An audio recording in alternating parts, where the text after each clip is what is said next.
Yes, we witnessed Liverpool going down at Stamford Bridge today. The performance wasn't pretty, but we are here to talk about a couple of comments made by Carragher and Rio Ferdinand, and the backlash they received from people like Roy Keane.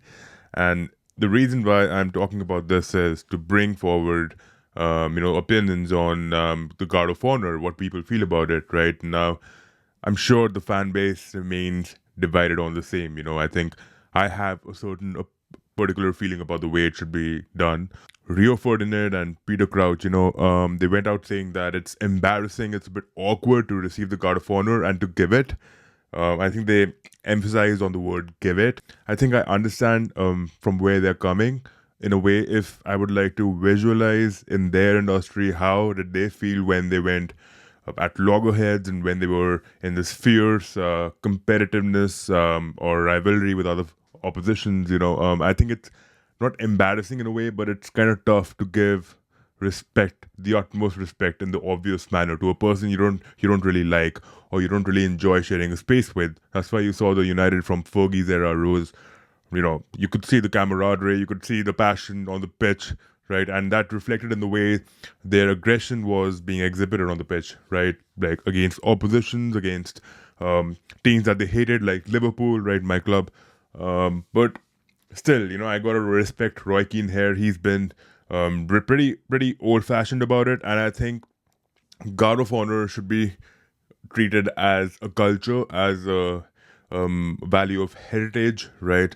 In a way that you need to uphold this tradition. You need to ensure that you give the Guard of Honor to any team that wins the Premier League. Now, Liverpool has faced a lot of backlash in terms of not being the best winners in the Premier League, which has come out of nowhere. I sincerely feel that this has to be one of the toughest seasons for Liverpool to actually not bring in a transfer to carry the same squad that they had with Jurgen Klopp, and now for Onslaught to acquire that squad and to ensure that we tactically masterclass and outclass all the oppositions. I think that takes a lot more than the usual, right? I think if you really want to go back in time and see, the Big Six was for sure had more technical ability. It had better champions on the pitch. It had players who were like monstrous, right? And they were really dominating on the pitch. But if you look at the other 14 teams, they were nowhere to be seen, right? They were really meager in quality and they had nothing to offer, nothing much to offer. Let's just be honest about that.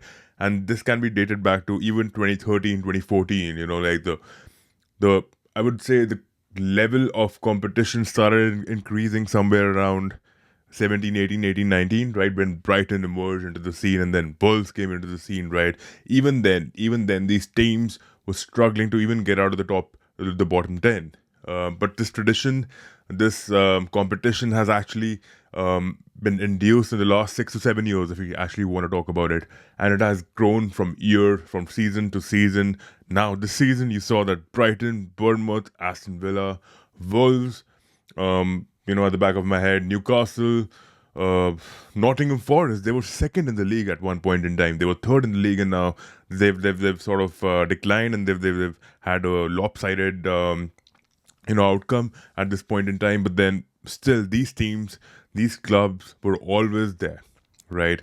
And in today's date, we all fear them, right? So how are Liverpool not the best champions out of all this? Like this is what social media is talking about. Like we should not be giving the Guard of Honor to Liverpool because they are the worst champions ever, and I don't really agree with that. I think Roy Keane has done a service to people who are actually level-headed. I think Roy Keane does come from a really hot place in terms of being a little aggressive, a little fiery with his opinions, but at least he's level-headed and he's not really butthurt or salty like Rio Ferdinand. You get to see that he does reflect a lot of that United bias in his interviews, in his podcasts, and this is in no way a disrespect to Rio Ferdinand, but this is what I just feel about him.